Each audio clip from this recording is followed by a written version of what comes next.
Yan guys, meron tayong panibagong vlog, Subaru Forester. So, isang subscriber natin to.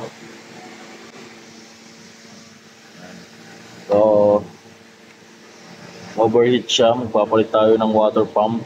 Tapos thermostat. Tapos timing belt components. Yan.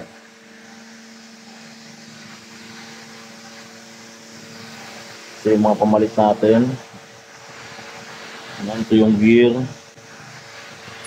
Hydraulic tensioner, thermostat, water pump. Ito yung timing belt. So, mga original yan guys. Ito yung mga papalit, mga binaklas natin. Ito yung mga gear, cam gear.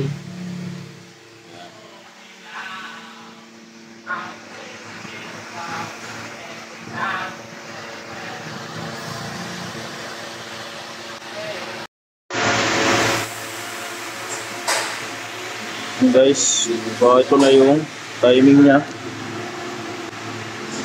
Yan. Tapos dito meron tayong extra dyan.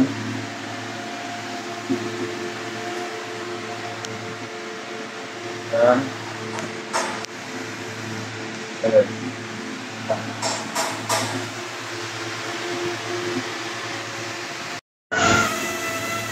Guys, may o-ring na rin to. Nalagyan na lang natin yung takip yan. Pabilayan siya. 360 na rin to.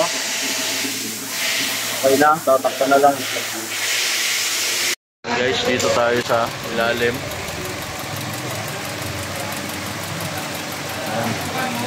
Wala ng tagas dito. Nagpalit tayo ng oil dyan. Tapos timing belt, mga mouse ka lang yung tira-tira.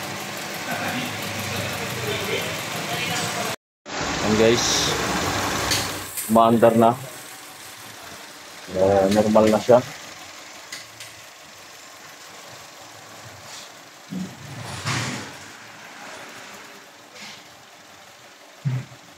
So tinowing to dito.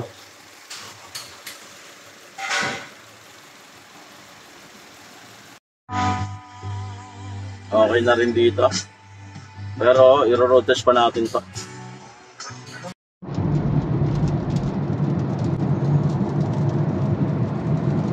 So syempre, road test natin para makasigurado. Yan. So hanggang dito lang tong video ko. Short video lang to. So, thank you.